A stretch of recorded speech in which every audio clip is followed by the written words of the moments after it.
à Lausanne, pour ceux qui sont déplacés de loin, pour cette conférence de l'UMFR. Elle va se dérouler de manière suivante. D'abord une petite introduction, puis une présentation rapide des 5 intervenants qui sont ici, puis la conférence de presse proprement dite. On aura une séance de questions après, pour 10-15 minutes. Et finalement, il y aura un mot de clôture. Nous sommes réunis aujourd'hui exactement un mois avant la votation fédérale du 28 septembre 2025 sur la loi concernant l'identité électronique pour présenter les arguments de la campagne du non. Cette votation fait suite au rejet par le peuple suisse en 2021 d'un premier projet de EID jugé trop favorable aux entreprises privées. Malgré les modifications apportées, les opposants estiment que cette nouvelle version demeure problématique et ouvre la voie à une société de surveillance. Le référendum de cette loi a abouti avec plus de 55 000 signatures valides, témoignant des préoccupations légitimes des citoyens de ce pays. Pour en parler, nous accueillons aujourd'hui 5 personnalités engagées dans ce combat pour nos libertés fondamentales. Est-ce que ça marche? Tout d'abord, ça marche? Non, parce qu'il faut que je sois... C'est bon. Tout d'abord, Madame Michèle Caillé, qui est présidente du mouvement fédératif roman, juriste spécialisée en droit constitutionnel.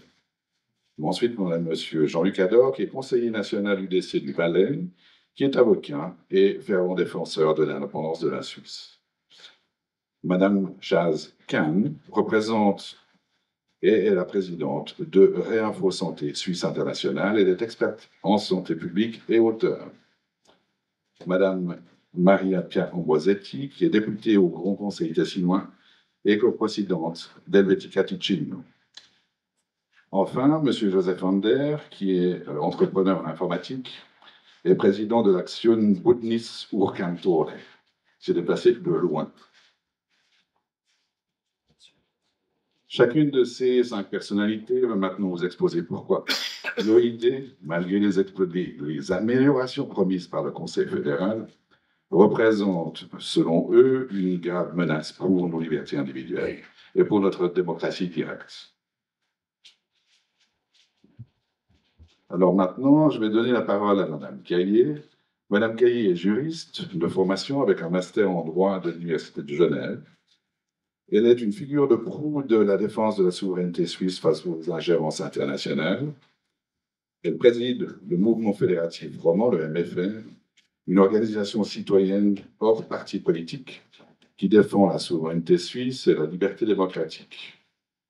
Elle s'est engagée dans l'activisme politique lors de la crise sanitaire comme porte-parole roman des Amis de la Constitution et milite activement contre les traités internationaux qui menacent la souveraineté suisse, notamment les accords de l'OMS et de l'Union européenne. Sa vision, c'est de défendre la liberté, de penser et de choisir, ainsi que la responsabilité individuelle, comme fondement de la démocratie. Madame Caillé, je vous donne la parole.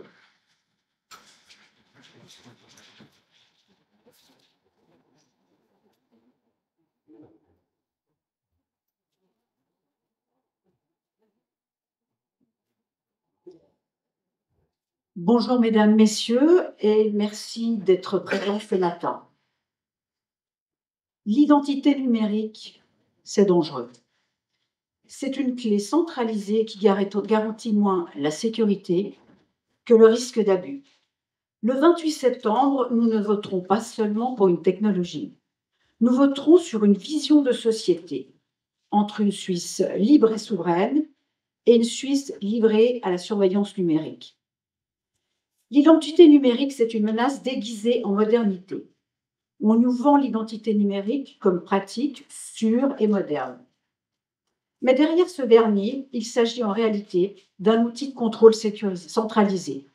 Ce portefeuille SWIU n'est pas un simple carte d'identité numérique. Il regroupera votre identité, bien sûr, votre permis de conduire, l'AVS, le casier judiciaire, les assurances, le dossier médical, bref, une clé universelle qui vous suivra partout. Or, centraliser toutes nos identités toutes nos données sensibles dans un téléphone, c'est offrir une porte d'entrée aux cyberattaques et à la surveillance. Aucun système n'est inviolable. La récente attaque de Radix en Suisse et une faille dans nos cellules en sont la preuve. Alors, quand on promet l'inviolabilité, c'est comme jurer qu'un coffre-fort ne s'ouvrira jamais. Et contrairement à ce que prétend la Confédération, ce système n'est pas uniquement géré par l'État. Son développement et ses infrastructures est confié à LK, qui est une entreprise privée. Autrement dit, nos données les plus sensibles ne seront pas seulement entre les mains du secteur public, mais aussi entre les mains d'acteurs commerciaux qui n'ont pas de compte à rendre aux citoyens. Cette externalisation fragilise la confiance et multiplie les risques d'abus et de dépendance. On nous vend aussi que c'est un choix facultatif, mais qui ne le restera pas. On nous promet que l'identité numérique restera facultative. Mensonge. Demain, ce sera votre banque qui vous dira « Désolé, sans identité numérique, vous n'ouvrez pas de compte ». Votre assurance fera de même, votre employeur aussi. Peu à peu, vivre sans identité numérique deviendra impossible, même si la version papier existe encore en théorie. En fait, c'est une obligation par contrainte sociale. Et pour qui cette identité numérique? Pour tous? Certainement pas. En Suisse, avec nos 25% de retraités, cette pseudo-inclusion numérique aggravera certainement les fractures sociales. Ce sont nos aînés et nos concitoyens les plus fragiles qui seront laissés de côté. Le gouvernement répète que l'identité numérique sera gratuite pour les citoyens. C'est faux. Derrière ce mot séduisant de gratuité se cache la vérité. Ce sont vos impôts qui payent la facture. 182 millions de francs pour lancer le système et ensuite 25 millions pour la maintenance chaque année. Sur 10 ans, un demi-milliard. Une fortune pour nous éviter l'effort de sortir notre carte d'identité de notre poche. C'est une mascarade. Un demi-milliard pour financer notre propre surveillance. En fait, l'identité numérique, c'est une étape vers l'intégration européenne et les monnaies numériques. Ce que l'on ne dit pas clairement, c'est que l'identité suisse, l'identité numérique suisse, sera interopérable avec le portefeuille numérique européen dès 2026. Autrement dit, nous ouvrons la porte à une intégration silencieuse avec l'Union européenne, sans vote, sans débat, par la voie numérique.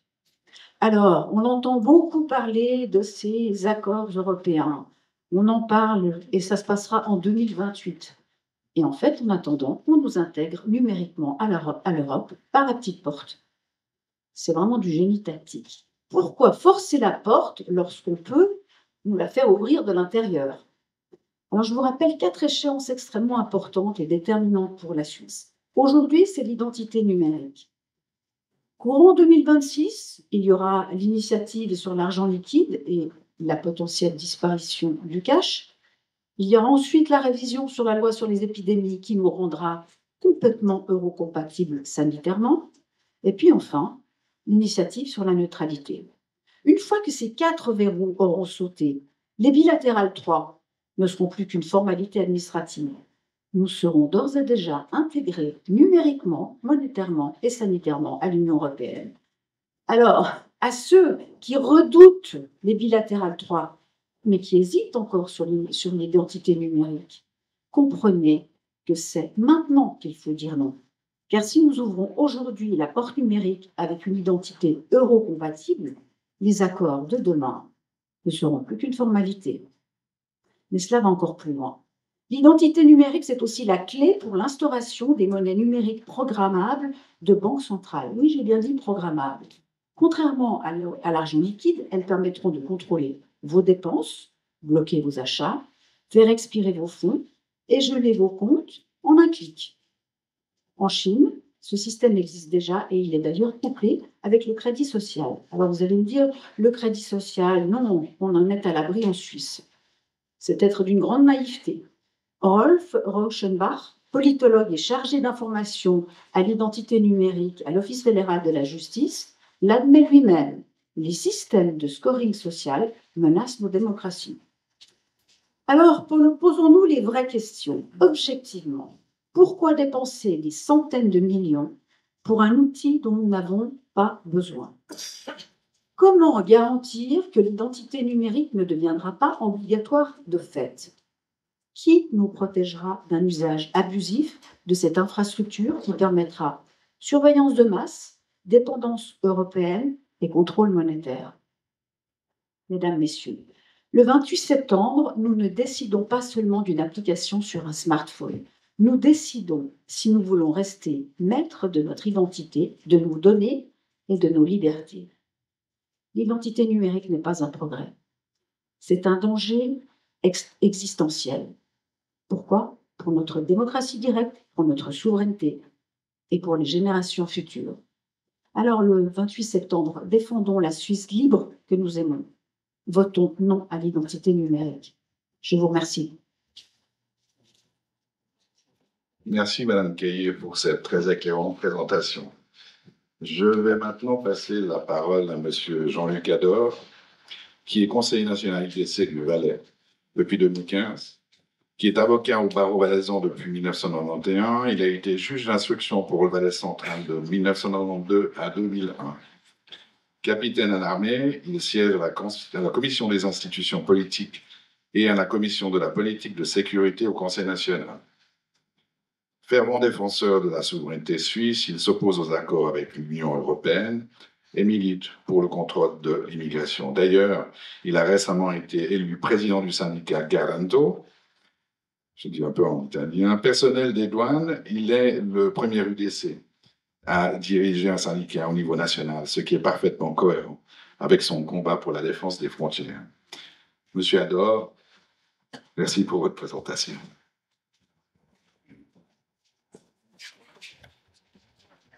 Merci. D'abord, je remercie le mouvement fédératif Romand pour son invitation. C'est quand même frappant de voir que on parle des fois de société civile, etc. On a un bon exemple de la fracture entre une bonne partie du monde politique et la société civile qui, sur ce sujet-là, n'est représentée que par quelques associations qui sont ici représentées, par Masfol, en Suisse alémanique, etc. Mais finalement, cette votation, c'est comme on l'a vécu, on y reviendra pendant le Covid, c'est un cas particulier de la résistance de la société civile, finalement, à certains égards, contre ce qu'on pourrait appeler, peut-être un peu, d'une manière un peu pompeuse, le système. Alors, ça a été rappelé, les Suisses l'ont dit en mars 2021, ils l'ont dit même clairement, c'était quand même 64,4%, et puis l'unanimité des cantons, ils ne voulaient pas d'une identité électronique qui ferait d'eux de simples codes à la merci de l'État, de grandes entreprises technologiques et surtout d'une surveillance de masse que nous avons connue pendant justement la période du Covid. Mais voilà que le système, si j'ose dire, revient à la charge avec une nouvelle mouture qui, pour nous, n'est pas moins menaçante pour notre sphère privée et pour nos libertés individuelles. Cette insistance à imposer ce procédé au mépris d'une volonté populaire pourtant limpide, et pas très ancienne en plus, c'est le premier problème d'importance de ce nouveau projet.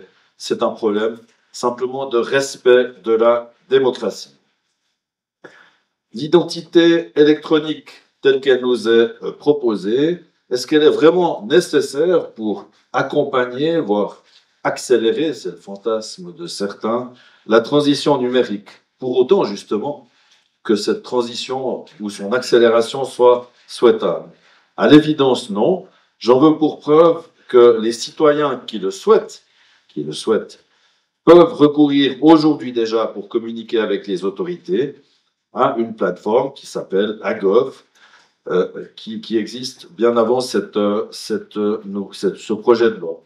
Quant au développement des services en ligne en tout genre, il est d'ores et déjà exponentiel, même sans identité électronique. Un mot ensuite sur la base constitutionnelle du projet. On ose invoquer, pour le soi-disant fondé, une disposition relative à la nationalité et au droit de cité, ça ne s'invente pas, et puis une autre qui concerne les travaux publics. Donc, il faut quand même avoir une certaine imagination pour admettre que ce projet a une base constitutionnelle. Et la réalité, justement, pour des juristes un tant soit peu sérieux, c'est que ce projet n'a aucune base constitutionnelle, ou pour exprimer la chose autrement, il est contraire à notre Constitution. Ça, c'est déjà un élément qui doit nous faire dresser l'oreille. Ensuite, derrière ce qu'on pourrait appeler les sirènes technologiques, ou plutôt technocratiques, se cachent d'autres enjeux qui sont plus cruciaux. Nous en savons quelque chose depuis le Covid, parce que peut-être que Social Pass, Pass Covid, ça rappelle quelque chose à quelques-uns d'entre nous qui n'ont pas oublié. Parce que déjà à l'époque, on nous sortait, comme aujourd'hui, des professeurs pour nous faire croire à l'innocence de ces procédés de contrôle. Déjà, on nous disait que ce n'était pas obligatoire et que ce ne le serait jamais. Et la réalité, nous la connaissons que trop. Et je pense que nous n'avons aucune envie de la revivre. C'est que derrière ces discours lénifiants, eh bien, on a affaire à une obligation déguisée avec pour conséquence l'exclusion sociale et professionnelle. Et là, avec les discriminations que nous avons vécues pendant trop longtemps, pendant la période du Covid, encore une fois, je dis simplement plus jamais ça, pour paraphraser certains. J'ai parlé de risque d'exclusion. Dans le monde électronique que le Conseil fédéral et le Parlement, sauf on n'était pas très nombreux, 26, tous UDC quand même, juste pour dire. D'ailleurs, c'est grave et inquiétant, hein, juste aussi pour dire ça, qui est qu'à l'UDC qu'on trouve des gens qui sont disposés à défendre jusqu'au bout notre sphère privée et nos libertés, mais c'est comme ça. Eh bien, donc, dans ce monde électronique qu'on nous concocte, qui a pensé, ça a déjà été évoqué tout à l'heure, à toutes ces personnes, je pense moi aussi là, à toutes les personnes âgées, pas toutes, mais à quand même une bonne série de personnes âgées qui n'utilisent pas les technologies numériques. Et qui a pensé tout simplement à toutes celles et ceux d'entre nous qui veulent encore pouvoir jouir, peut-être à côté, on a tous, on a un téléphone, etc., mais qui veulent encore jouir d'un droit à une vie hors ligne. Il y a des garanties techniques, soi-disant. Bien, constatons que les questions liées à la journalisation des données, à la protection de la vie privée et à la traçabilité, ça nous rappelle encore une fois hein, une certaine période. Donc, traçabilité, ça veut dire les risques de traquage aussi. Bien, tout ça n'est pas clarifié et ces questions ne sont pas non plus résolues.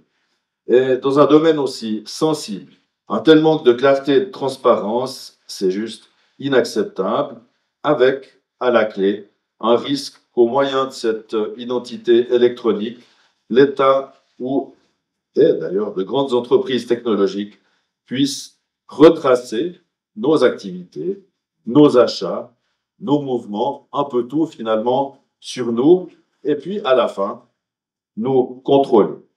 L'enjeu, comme en 2021, comme pendant le Covid, c'est donc plus fondamentalement, au-delà de la commodité qu'on nous vend de cette identité électronique pour toutes sortes de services, l'enjeu, c'est la protection de notre sphère privée et de nos libertés individuelles face à l'État et aux intérêts financiers des grands groupes privés qui contrôlent ces technologies.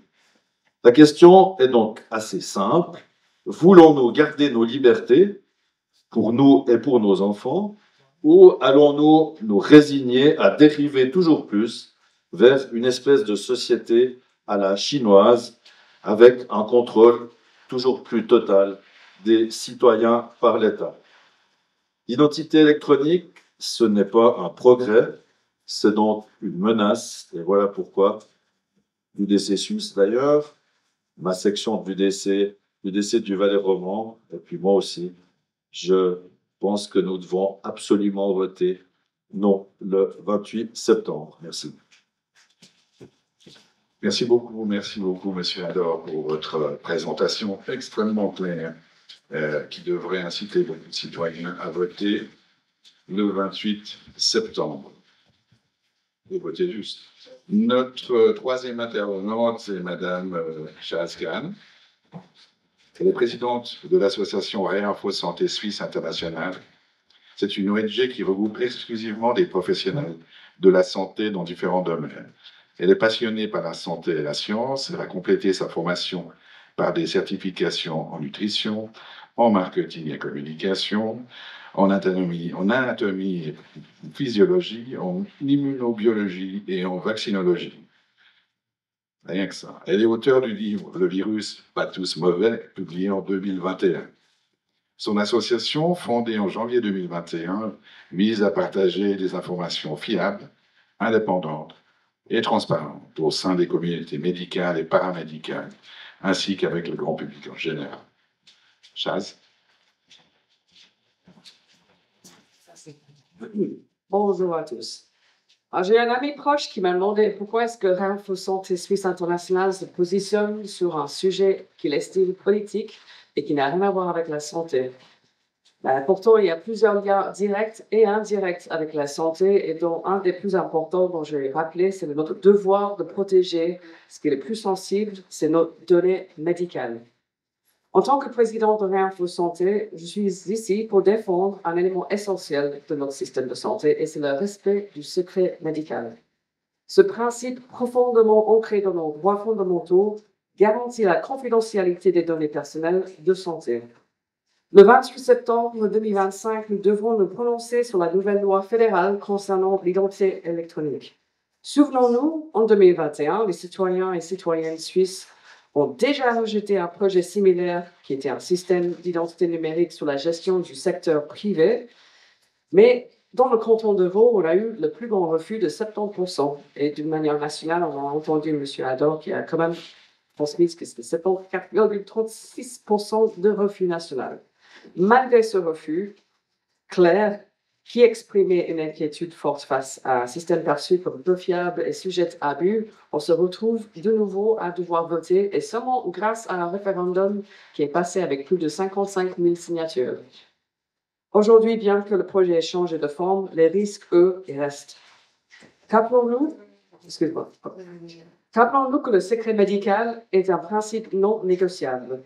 Selon l'OFSP, les soignants sont tenus au secret professionnel, et c'est aussi prévu par l'article 321 du Code pénal. Toute faille dans la protection de ces données fragilise la relation de confiance entre patients et professionnels. Et quand cette confiance est abîmée, ce n'est pas réparable par une simple mise à jour. Le proposé fédéral à la protection des données l'a d'ailleurs souligné. Les données médicales sont parmi les plus sensibles. La législation actuelle, même renforcée depuis 2023, ne peut pas empêcher tous les incidents. Et lorsqu'ils surviennent, c'est la sécurité des personnes qui est mise en jeu. Et les attaques sont bien réelles, même ici en Suisse. Ces dernières années ont été marquées par plusieurs cyberattaques préoccupantes. En 2022, plusieurs cabinets médicaux du canton de Neuchâtel ont vu leur dossier de plus de 20 000 patients exposés. En 2023, il y a eu l'affaire Explon qui a mis en lumière le vol de données au sein des services fédéraux. Et plus récemment, il y a eu l'affaire Vedimed qui a eu son accès bloqué aux dossiers médicaux essentiels. Et ces exemples démontrent qu'un système interconnecté, même bien intentionné, augmente les surfaces d'attaque.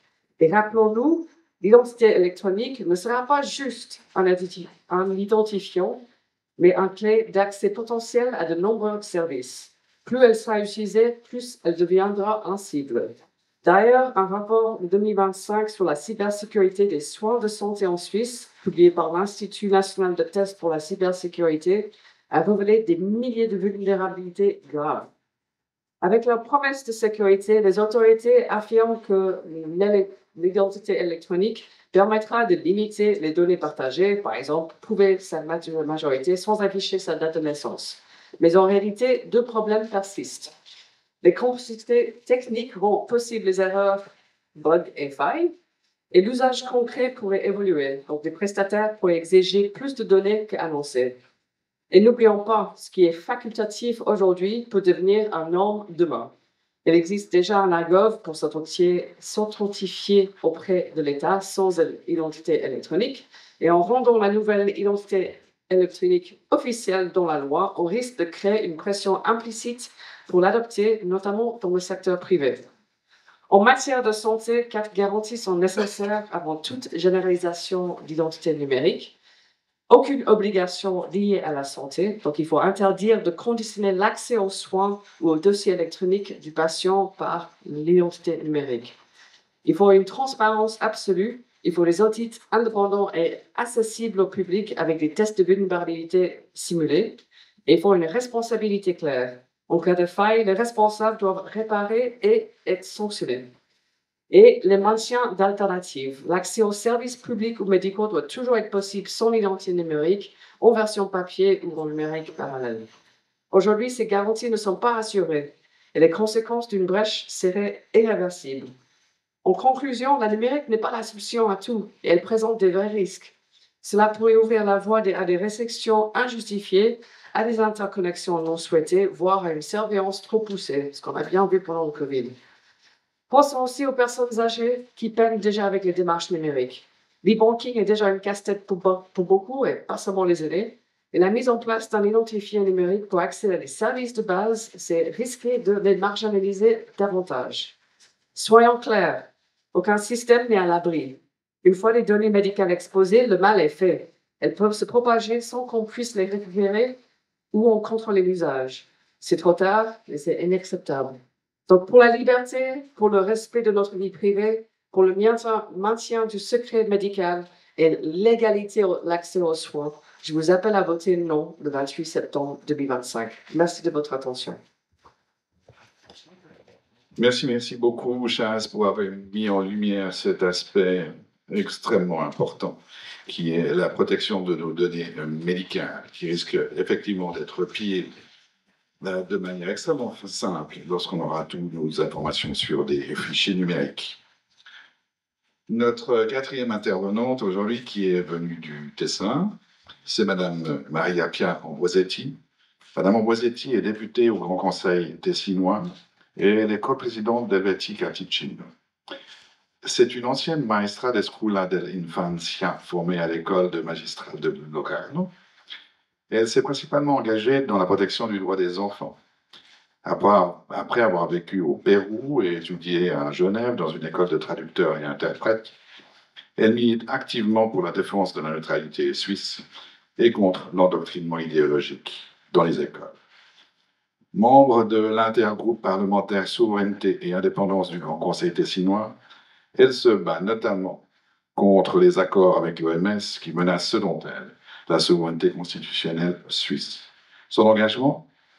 Défendre les droits fondamentaux de la Constitution fédérale qui transcendent les clivages politiques. Je donne maintenant la parole à Madame Ambrosetti.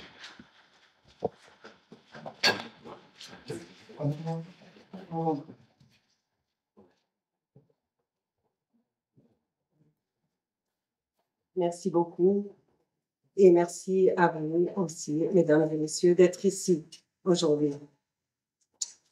Alors, si nous sommes réunis ici, ce n'est pas par simple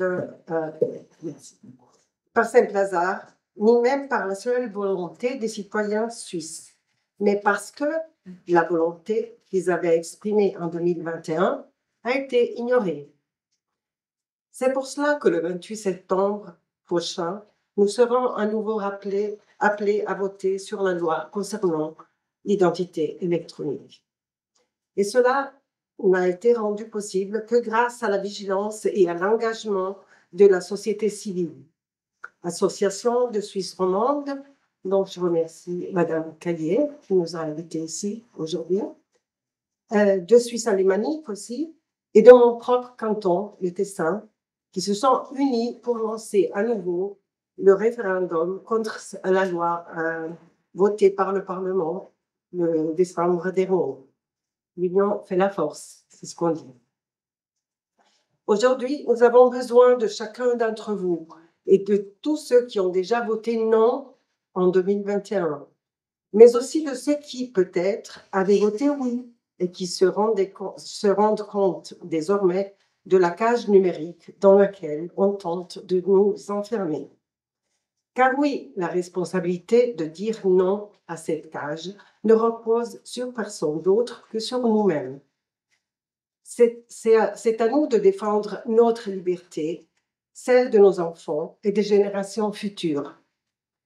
Dans le monde entier, on regarde la Suisse avec admiration parce que nous avons encore la possibilité de dire non à une loi qui ne nous convient pas.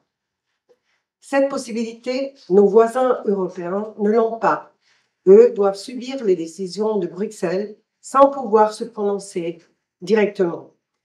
Il faut le répéter avec force. Chaque voix compte. Celui qui ne va pas voter se déresponsabilise, comme un adolescent qui n'aurait pas encore atteint la maturité légale. Ne pas voter, c'est laisser les autres décider à notre place. C'est abandonner sa souveraineté personnelle. La Suisse se trouve aujourd'hui à un carrefour historique. D'un côté, les citoyens conscients, attachés aux valeurs fondamentales de la liberté individuelle et de la démocratie directe. Ceux qui comprennent les dangers cachés derrière cette loi que l'on nous vend comme pratique sûre et inclusive. Traçage permanent de nos activités, perte de notre intimité, dépendance totale du smartphone et reconnaissance faciale, monnaie numérique et bien d'autres menaces encore. De l'autre côté, ceux qui considèrent le progrès technologique comme une nouvelle religion, un Dieu matérialiste capable de résoudre tous nos problèmes du quotidien, mais qui exige en échange notre obéissance aveugle. Nous avons choisi une autre voie, celle de la modernité sélective. Cela signifie accueillir les innovations qui améliorent réellement notre vie quotidienne, sans renoncer à notre humanité profonde. Cela signifie utiliser la technique comme un outil et non comme une cage. La modernité sélective, c'est la liberté de rester humain, de rencontrer l'autre en face à face, de payer en espèces si nous le voulons, d'échanger sans être surveillés, de choisir nos outils sans être contraints. Car à quoi servirait une société dite moderne si elle nous privait de la possibilité d'agir librement? À quoi servirait un progrès qui ferait de nous des êtres dépendants, tracés, évalués et réduits à des numéros? L'histoire de la philosophie nous enseigne que la liberté n'est pas un acquis définitif, mais une conquête fragile. Rousseau rappelait que l'homme n'est libre, mais que partout il est dans des chaînes. Hannah Arendt nous mettait en garde contre la tentation totalitaire de transformer les citoyens en simples rouages d'une machine administrative et technologique. Aujourd'hui, la chaîne nouvelle n'est plus de fer, mais numérique. Elle se présente sous la forme de l'efficacité, de la rapidité, de la commodité. Mais une cage reste une cage, même si elle est dorée et brillante. Et une société qui sacrifie sa liberté au nom de la commodité court le risque de se réveiller un jour prisonnière d'un système qu'elle ne pourra plus renverser. Chers amis, le choix du 28 septembre n'est pas technique, il est fondamentalement politique et philosophique. Il s'agit de choisir entre une Suisse libre, consciente de ses valeurs, ou une Suisse soumise à une dépendance numérique totale ou totalitaire. Nous devons voter et nous devons voter non. Non pour protéger notre autonomie. Non pour protéger notre démocratie. Non pour que nos enfants puissent encore vivre dans un pays où la technologie est un outil et non pas une prison. Et pour finir, non aussi parce que nous ne pouvons plus faire confiance à un gouvernement qui nous a déjà menti pendant la pandémie et qui refuse toujours de remettre en question son action. Errare humanum est. Perseverare, je vous laisse la conclusion. Le 28 septembre, disons non à l'identité numérique, parce que, comme le dit le préambule de notre constitution suisse, seul est libre qui use de sa liberté. Merci beaucoup.